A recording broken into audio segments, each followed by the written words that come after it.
கண்களை மூடி ஜெபிக்கலாம். கடந்த நாட்களெல்லாம் கர்த்தாவே எங்களை கண்மணி போல பாதுகாக்கிறேன் ராஜா. அவனை சொல்வது போல உன்னை தொடுகிறவன் என் கண்மணியை தொடுகிறான் என்று சொல்லி ஆண்டவரே குறியாய் கர்த்தாவே, ஆண்டவரே எங்களை பாதுகாப்பாய் அராணுமாய் கர்த்தாவே பாதுகாத்தீரே ராஜா. உமக்கு நன்றி செலுத்துகிறோம். எல்லா கன மகிமை துணி பலி நீங்கள் எடுத்துக் கொள்ளுங்கள். எங்கள் ஆண்டவராகிய இயேசு கிறிஸ்துவின் திருநாமத்தில் பிதாவே, ஆமென். ஆமென். 4வது வசனத்தை யாராவது ஒருவரால சத்தமாக, என்னை அறிந்தவர்களுக்குள்ளே ராகாபையும் பாபிலோனையும் குறித்து பேசுவேன். இதோ பெலிஸ்தரிலும் திரியரிலும் எத்தியோப்பியரிலும் கூட இன்னார் அங்கே பிறந்தான் என்றும். அல்லேலூயா. ராகாபை குறித்து இன்னைக்கு ஆண்டவர் நம்மோடு கூட இடைப்பட போகிற அந்த சத்தத்தை நாம் கவனமாய் கேட்போம். ராகாப் என்று சொன்னால் கடைசி காலம் அல்லது சிவப்பு கயிர் என்று சொல்ல அநேக தலைப்புகள் உண்டு. ஆனால் ராகாபை குறித்து நம்முடைய எண்ணங்கள் என்ன என்று சொன்னால் உங்களுக்கு தெரிந்த விசேஷம். ராகாப் என்றால் யார் தெரியுமா? பார்த்துக்கிறீங்களா ராகாப்ப? அல்லேலூயா. ராகாப் என்றால்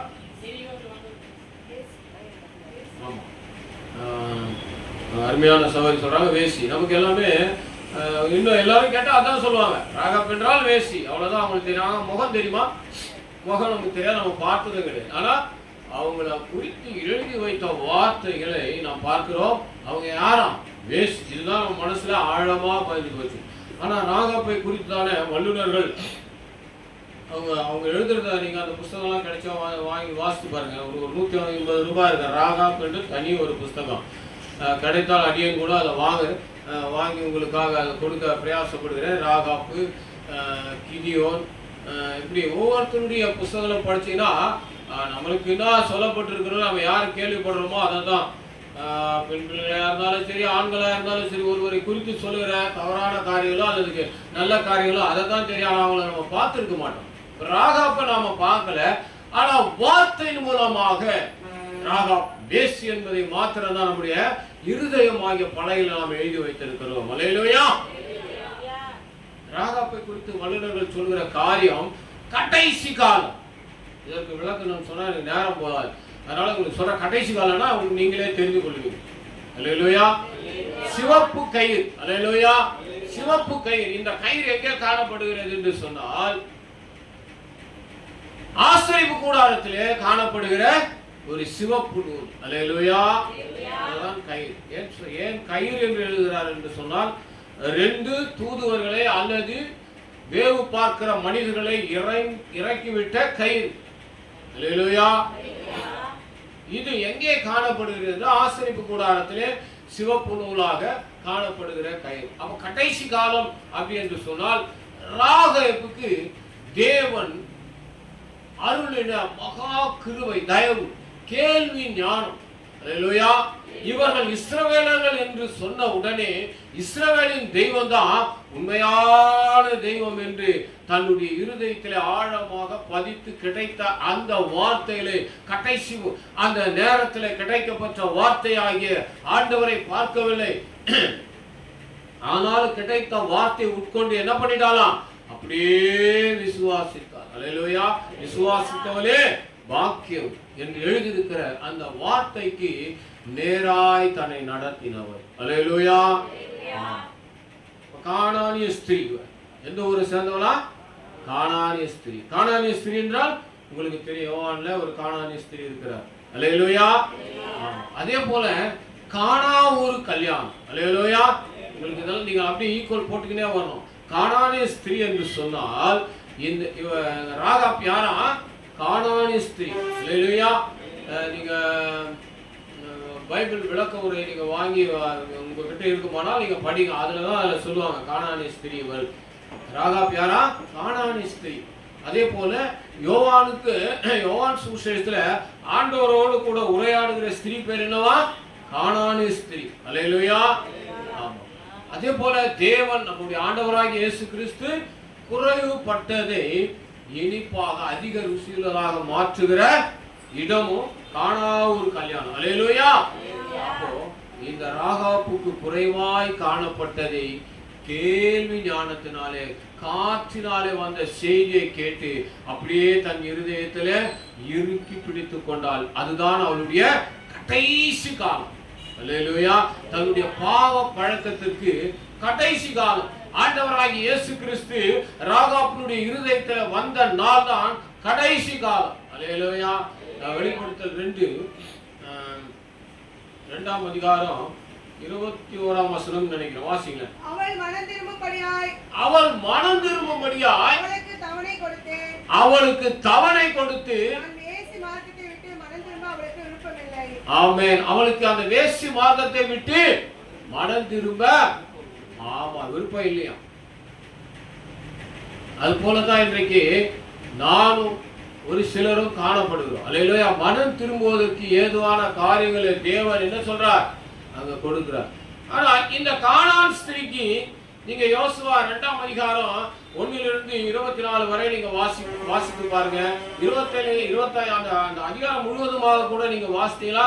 அவள் என்னென்ன செய்தால், அந்த இஸ்ரவேல் ஜனங்களுக்கு யோசுவா ஆளை அனுப்புகிறாரே, அந்த மனிதர்களுக்கு என்ன செய்தால், அவர் எப்படி எல்லாம் அவர்களை அந்த 2 நபர்களையும் தப்பி வித்தால், அந்த தூதர்களை எப்படி அவள் பாதுகாத்தால் எப்படின்னு சொல்லி அதெல்லாம் அந்த முழு அதிகாரமும் உங்களுக்கு அந்த 2ஆம் அதிகாரம் யோசுவா 2ஆம் அதிகாரம் நீங்க வாசித்து பார்த்தீங்கன்னா தெரியும். அல்லேலூயா. அது ஒரு வார்த்தை இருக்கிறது. அவர்கள் கடந்து போகும்போது அவர் சொல்கிறார், நீங்க மலை தேசத்துக்கு ஓடி போங்கள், 2 நாள் அங்கே இருங்கள், அதுக்கப்புறம் உங்க தேசத்துக்கு புறப்பட்டு போங்கள். ஏன்னா இந்த எரிகோவில் இருக்கிற இந்த ராஜா என்ன பண்றான்? அவங்களை பிடிக்க சொல்லி ஆட்களை அனுப்பி தேடுறான், வலை போட்டு தேடுறான், அலசி ஆராய்ந்து பார்க்கறான். அதனால 2 நாள் ஆகுமா அவர்களை தேடி கண்டுபிடிப்பதற்கு தேசத்தை முழுவதுமா. ஆனா இவதான் ஐடியா சொல்றான். அதனாலதான் அவர்கள் அந்த 2 தூதர்கள் சொல்லிட்டு போறாங்க, எங்கள் ஜீவனுக்கு ஈடாக உங்களை ஜீவனை தப்புவிக்க நாங்க திரும்பவும் வருவோம். அல்லேலூயா. ஜீவனுக்கு ஈடாக. இந்த ஜீவனுக்கு ஈடான வார்த்தை ராகாப்புக்கு சொல்லப்பட்டது. நமக்கு நம்முடைய ஆண்டவராகிய இயேசு கிறிஸ்து அவர் சிலுவையிலே அவர் கடைசியை சொன்ன வார்த்தை பிதாவே, அந்த வார்த்தை உங்களுக்கு எல்லாருக்கும் தெரியும், நீங்க கம்ப்ளீட் பண்ணுங்க. அப்போ அந்த ஜீவனுக்கு ஈடாக தான் தேவன் அந்த இடத்துல நமக்காக அந்த வார்த்தை சொல்கிறார். ராகாப்புக்கும் அந்த வார்த்தை கடைசியாக சொல்லப்பட்டது. நாம் இப்ப சப்ஜெக்டுக்கு வரோம். ராகாப்பை குறித்ததான பொல்லாங்கான இருதயத்தை உடையவர்களாகத்தான் நாம் இதுவரை காணப்படுகிறோம், வேசி. ஆனால் அந்த வேசி மார்க்கத்தை உடையவளாகிய அந்த மகளுக்கு யார் கடவுள், யார் தேவன், யார் உண்மையான தெய்வம் என்பது தெரிய வரும் பொழுது அவர் மாற்றம் அடைகிறார். அல்லேலூயா. மாற்றம் அடைந்து விடுகிறார். திரும்ப அந்த வேசி மார்க்கத்துக்கு அவர் போகவில்லை. இந்த வேசி என்று சொல்லுகிற இந்த ராகாப்புடைய வம்சத்துல தான் ஆண்டவராகிய இயேசு கிறிஸ்து பிறக்கிறார். அல்லேலூயா. எத்தனை பேருக்கு தெரியும் இந்த வசனம் எங்க இருக்கு? யாருக்காச்சும் தெரியுமா? எடுங்க. ஆண்டவராகிய இயேசு கிறிஸ்து இந்த வேசின் மார்க்கமாகத்தான் வருகிறார். இந்த சந்ததியில் தான் பிறக்கிறார். மத்தேயு 1:5 வாசிங்க யாராவது. சல்மான் போவாசை நல்லா சத்தமா சொல்லுங்க. ராகாவினிடத்தில் இருந்து பெற்றார். அல்லேலூயா. வாசிங்க. போவாஸ் ஓபேதை ரூத்தினிடத்தில் பெற்றார். அல்லேலூயா. போதும். இந்த ரூத் யாரு? இந்த அம்மாவுடைய ஹிஸ்டரி எல்லாம் உங்களுக்கு நல்லாவே தெரியும். அவங்க திருமணமாகி அவங்க கைம்பெண்ணாய் விதவையாய் இஸ்ரவேல் தேசத்தை தேடி வந்தவர்கள். அல்லேலூயா. நகருடைய மருமகள். அல்லேலூயா. ஆமா, சத்தம் வெளியே வரல, இங்க இல்லைன்னு நினைக்கிறேன் கொஞ்சம் பேர். அல்லேலூயா. நம்ம என்ன அந்த பாருங்க, போவாசுடைய அம்மாவாக இந்த ராகாப் காணப்படுகிறார். அல்லேலூயா. இவருடைய பிறப்பு ஒரு தேவகுல பிரபுவை மணக்கும்படியாய் கர்த்தர் அந்த பலாபலனை தருகிறார். ஏன் சொன்னா, வேசி மார்க்கத்தை விட்டு நம்மிடத்திலே காணப்படுகிற வேசி என்கிற மார்க்கமாகிய விக்கிரக ஆராதனையை விட்டு. அல்லேலூயா. பாத்தீங்கன்னா திருவத்தூர் அல்லோகலோ படுது ஒரு வாரமா, போக முடியல, வர முடியல, எவ்வளவு கூட்டம். ஆண்டவரே என்னப்பா இவ்வளவு கூட்டமா, 1/2 மணி நேரம் 1 மணி நேரம் அந்த டிராபிக்ல நிக்க வேண்டியதாகுது. திருவத்தூர் இருக்கிறவங்களுக்கு தெரியும். அல்லேலூயா. பாத்தீங்கன்னா எங்க கண்மூடித்தனமா ஜனங்கள் வந்து அப்படியே ஆயிரக்கணக்கான ஜனங்கள் குவியுதா, வேதனையா இருக்கு. அப்போ என்ன நினைச்சுட்டேன், ஆண்டவரே யூஸ்லெஸ் போல நான் தெரிஞ்சுக்கிறேன். ஆண்டவரே ஒண்ணுக்கு உதவாதான் இருக்கிற ஆண்டவரே, என்னப்பா இந்த காரியம். அப்படிதான் நம்ம செபிக்கணுமா, தேவனிடத்திலே மன்றாடணுமா. இப்போ நமக்குள்ள விசுவாசம் இல்லை, அக்னியாய் நம்ம பற்றி எரிவதற்கு நமக்குள்ள விசுவாசம் இல்லை. விசுவாசம் இருந்துட்டா போதும், நாம எப்படி அப்படியே பற்றி எரியும். அல்லேலூயா. ஆகாப்பு போல அந்த கடைசி காலத்துல நாமும் வந்து நிற்கணும், பற்றி கொள்ளணும், பிடித்து கொள்ளணும். அக்னியாய் எழுப்பி ஜுவாலையாய் பற்றி எரிகிற நாட்களில் இந்த ராகாப் மனம் மாறினதுனால உலக ரட்சகரும் மேய்ப்பரும் நம்முடைய ஆண்டவரமாகிய கிறிஸ்து அவங்களுடைய சந்ததியில தான் வருகிறார். அல்லேலூயா. இவங்க சந்ததியை காப்பாற்றும்படியாய் ராகாப் என்ன பண்றாளா, மன்றாடுகிற ஒரு மகளாய் இருக்கிறார். அந்த தூதர்கள்கிட்ட சொல்றார், என்னையும் என் குடும்பத்தையும் என் சகோதரரை என் தகப்பனார் என் தாயாரையும் நீங்கள் காப்பாற்ற வேண்டும் அப்படின்னு சொல்லும் பொழுது அவர்கள் சொல்லி போகிறார்கள், இந்த சிவப்பு நூலை, இந்த சிவப்பு கயிறு உங்க ஜன்னலிலே எப்பொழுது இருக்க வேண்டும். அல்லேலூயா. எரிக்க வேண்டிய மதில்கள் எவ்வளவு அகலமானா, இன்னைக்கு இருக்கிற கார், அதாவது பழைய காலத்துல எங்களுக்கு எங்க பாஸ்டர் சொல்லுவோம், அம்பாஸ்டர் கார் எல்லாரும் தெரியுமா, இன்னைக்கு இருக்க சின்ன பசங்களுக்கு அம்பாஸ்டர் கார் எங்கேயாச்சும் போனா அதிசயமா பார்க்க, அந்த மாதிரி 12 கார்கள் நிற்குமா, அவ்வளவு அகலமா அந்த எரிகும் மதில். அந்த மதில் கீழே நீங்க இன்னைக்கு போனீங்கன்னா பார்க்கலாம், மின்ட்ல போனீங்கன்னா ஓவர் பிரிட்ஜ் இருக்கு இல்லையா, அது கீழே கேப் இருக்கு இல்லையா, அதுல அறைகள் தடுத்து என்ன பண்ணுவாங்க, குடோனுக்கு வாடகை விட்டுருப்பாங்க. அந்த மாதிரி குடோன்ல குடியிருந்தவள் தான் இந்த ராகாப். ராகாப்பை குறித்து பேசணும்னா ரொம்ப நேரம் ஆகும், அது நிறைய செய்திகளா இருக்குது. அந்த இடத்துல தான் அந்த தூதுவர்களை ஜன்னல் வழியாய் இறக்கி விட்டார். அல்லேலூயா. இந்த சிவப்பு நூல் நாங்கள் வந்து உங்க ஜீவனை காப்பாற்றும் வரை இது அடையாளமாக அந்த ஜன்னலிலே இருக்கணும். ஏன் சொல்றாங்கன்னா, இந்த 2 பேர் வந்தா அந்த அடையாளம் வீடு தெரியும். அந்த தேசத்தை கொள்ளையடிக்க போறாங்க, அங்க போர்ஸ் நடக்க போகிறது. மற்ற வீரர்கள் வந்தா இவங்களே வெட்டி போட்டுருவாங்க. அல்லேலூயா. அதனால அந்த சிவப்பு கயிறு, அப்போ இந்த சிவப்பு கயிறு அப்படி என்பது நம்முடைய பரிசுத்த ஆசரிப்பு கூடாரத்தில் அது சிவப்பு நூலாய் காணப்படுகிறது. அல்லேலூயா. அதனுடைய அடையாளம், நமக்காக ஆண்டவர் ரத்தம் சிந்தி மீட்டார், அந்த ரத்தம் தான் நமக்கு அடையாளம், அந்த ரத்தம் தான் மீட்பு. அவர்களை மீட்க போகிறது இந்த சிவப்பு கயிறு அல்ல, அதற்கு முன் அடையாளமாக இயேசு கிறிஸ்துவின் ரத்தத்தை நமக்கு குறிக்கிறது. அல்லேலூயா. நமக்கு முன் அடையாளம், நமக்கு முன்பாக நிற்பது சிலுவையின் காட்சி தான், ரத்தம் தான். அல்லேலூயா.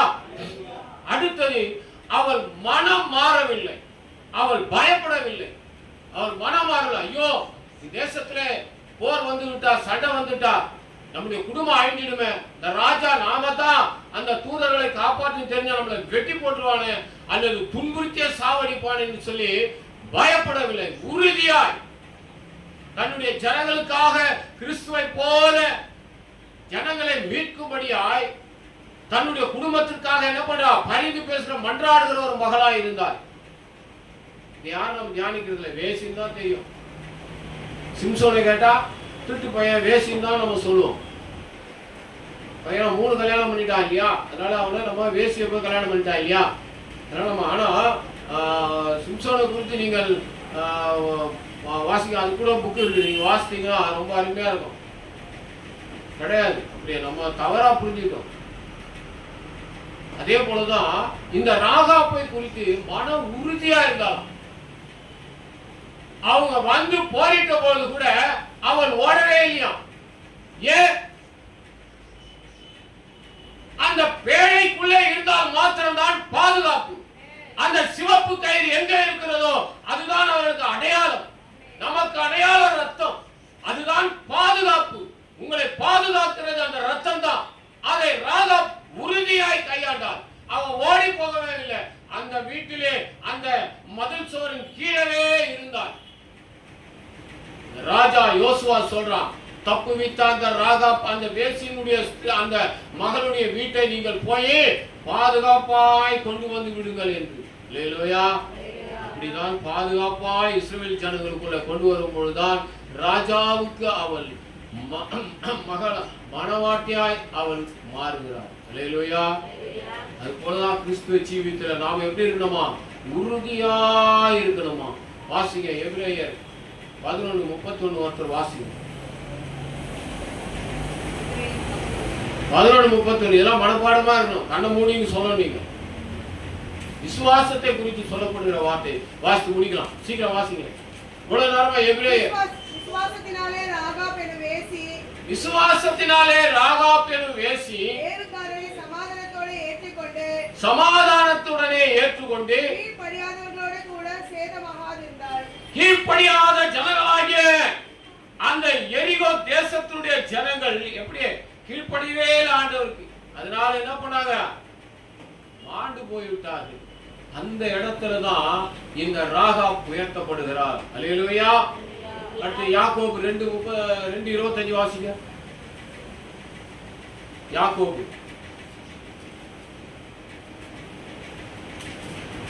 அது பக்கத்துல அப்படியே திரும்புங்க. எபிரேயர் பக்கத்துல யாக்கோபு. அந்தபடி ராகாப் என்கிற வேசியும் தூதர்களை ஏற்றுக்கொண்டு வேறு வழியாய் அனுப்பிவிட்ட போது கிரியைகளினால் அல்லவோ நீதிமானாக ஆக்கப்பட்டால். அல்லேலூயா. கிரியை இருக்கிறது. கிறிஸ்தவர்கள் என்று சொன்னால் கிரியை இருக்கிறது. இது பெரிய சப்ஜெக்ட். நிறைய காரியங்கள் பைபிள்ல விளக்கங்கள்லாம் இருக்கு. அது கொடுக்கிறதுக்கு நேரம் இல்லை. அப்போ ராகாப் கிரியைகளினாலே அவன் நீதிமான்கள் ஆக்கப்பட்டாள். அப்ப நீதிமான் என்று சொன்னால் அந்த பழைய சிந்தனையே அவனுக்கு இருக்காது. ஆனா நாம எப்படி இருக்கணும்னா பழைய சிந்தனையிலே ஓடிக்கிட்டு இருக்கு. அதனாலதான் நமக்கு ஆசீர்வாதம் வரல. சில விடாப்பிடியான காரியங்களை அப்படியே வச்சிருக்கிறோம் இருதயத்துல. போன வாரம் சொன்னா அதை யாரும் நீங்க கவனிச்சீங்களா என்னன்னு தெரியல. இருதயத்தை குறித்து ஒரு பெரிய சப்ஜெக்ட் அது எடுக்கணும். ஒரு நாளைக்கு மாசத்துல 2 கிளாஸ் கூட நம்ம வைக்கலாம். ஜனவரி மாசத்துல இருந்து வைக்கலாம் அப்படின்னு நான் பிரயாசப்படுறேன். ஜபத்துல வைங்க. அல்லேலூயா. நிறைய காரியங்கள் இருக்கிறது. அப்போ விடாப்பிடியா உறுதியா இருக்கணும். அந்த மார்க்கத்தை, அந்த வேசி மார்க்கத்தை விட்டு வெளியே வரணும். கானானிய ஸ்திரியாகிய இவள் இப்ப இஸ்ரவேல் ராஜாவுக்கு மனவாட்டியாய் வருகிறார் என்று சொன்னால் அது ஆராய்ந்து பார்த்தோம்னா இருதயத்தில் ஒரு துளி கூட அந்த காரியங்கள் ஒன்று கூட இருக்காது. அல்லேலூயா. அதுதான் கிறிஸ்தவ வாழ்க்கை. நம்ம இருதயத்துல ஒரு பொல்லாப்பு இருக்கக்கூடாது. அப்பதான் நாம எப்படி இருக்குமா, ராகாப்பை போல போவாசுக்கு தாயாக மாற முடியும். அல்லேலூயா. கண்களை மூடுவோம். நல்ல ஆண்டவரே, இந்த அருமையான ராகாப்பை இன்னும் பாபிலோன் இருக்கிறது. நிறைய இன்னும் 3-4 ஜனங்களை குறித்து அதில் இருக்கிற நேரம் இல்லை. ஆகவே ராகாப்பை குறித்து மாத்திரம் இந்த வசனங்கள்லாம் நோட் பண்ணி வச்சுங்க. மத்தேயு 1:5, எபிரேயர் 11:31, யாக்கோபு 2:25, இப்படி இதெல்லாம் நீங்க நோட் பண்ணி ஆராய்ந்து பார்க்கணும். கொஞ்ச நாள் நல்லா படிக்கணும். இன்னும் நிறைய இருக்குது. ராகாப் மோசமானவள் தான். நானும் ஒரு காலத்துல மோசமானவள் தான். கர்த்தரை ஏற்றுக்கொண்ட பிறகுதான் இதை தியானிக்க முடிகிறது. அவர் பாதத்துல உட்கார முடிகிறது. நம்முடைய இருதயத்துல கசப்புகள் எல்லாம் கொஞ்சம் கொஞ்சமாக நீங்குகிறது. அபிஷேகம் அனலாய் இறங்கும் பொழுதுதான் நம்முடைய சரீரத்துல மாற்றம் வருகிறது. அல்லேலூயா. எத்தனை பேருக்கு அந்த மாற்றம் வருதுன்னு தெரியல. நம்ம சரீரத்திலே ஒரு மாற்றம் வரும். நம்மளை பார்க்கிறவங்க உற்று பார்ப்பாங்க. அல்லேலூயா. ஆமா, உறுதி வரும். இருதயத்துல ஒரு உறுதி வரும். தேவன் நமக்கு நன்மை மாத்திரம் செய்கிறவராய் இருக்கிறார். அல்லேலூயா. ஆமா, வேசித்தனம் என்று சொன்னால் விக்கிரக ஆராதனை. அல்லேலூயா. அந்த விக்கிரக ஆராதனை நம்மளை விடுதலை பண்ணியிருக்கிறார் நம்முடைய ஆண்டவர். அல்லேலூயா. ஜெபிக்கலாம். நல்ல ஆண்டவரே, இந்த அருமையான வேலைக்காக கர்த்தாவே உமக்கு நன்றி செலுத்துகிறோம். ஆண்டவரே, ராகாப்பை குறித்து ஆண்டவரே அப்பா எங்கள் இருதயத்தில் வைத்திருக்கிற அந்த கசப்பான வார்த்தைகளை எடுத்து போடும்படியாய் செய்தீர்கள். அதற்காக உமக்கு நன்றி செலுத்துகிறோம். ராகாப் என்று சொன்னால் ஆண்டவரே இஸ்ரவேலின் கோத்திரத்திலே ராஜாத்தியாய் மாற்றி விட்டீரே ராஜா. ராகாப் என்று சொன்னால் கடைசி காலம் ஆண்டவரே. ராகாப் என்று சொன்னால் சிவப்பு கயிறு என்று நாங்கள் வாசிக்கிறோமே ராஜா. அப்படியா எங்களை மாற்றுங்க. சிவப்பு என்று சொன்னால் உங்களுடைய ரத்தத்துக்கு ஒப்பனையா இருக்கிறபடினாலே என் தெய்வமே வந்து கேட்டு இந்த பிள்ளைகளை பிதா குமாரன் பரிசுத்த ஆவி நாமத்தினாலே வாழ்த்தி ஆசீர்வதிக்கிற ராஜா. பிள்ளைகள் வாழ்ந்து சுமித்திருப்பார்களாக. தேவையான மாதத்தில் நாங்கள் நிற்கிறோம் ஆண்டவரே. எல்லா தேவைகளையும் நீர் சந்தித்து எங்களை மீதம் எடுக்க வைப்பீராக ஆண்டவரே. காணா ஒரு கல்யாணத்துல ஆண்டவரே திராட்சை ரசம் குறைவுபட்ட போது என் தகப்பனே அதிக ருசியுள்ள ரசத்தை கொட்டாவே நீர் கொடுத்தீரே. அதுபோல எங்களை மாற்றுங்க ராஜா. எல்லா கன மகிமை துதியும் பலியை நீங்க எடுத்துக் கொள்ளுங்க எங்கள் ஆண்டவராகிய இயேசு கிறிஸ்து திருநாமத்தில் பிதாவே. ஆமென் ஆமென். அல்லேலூயா.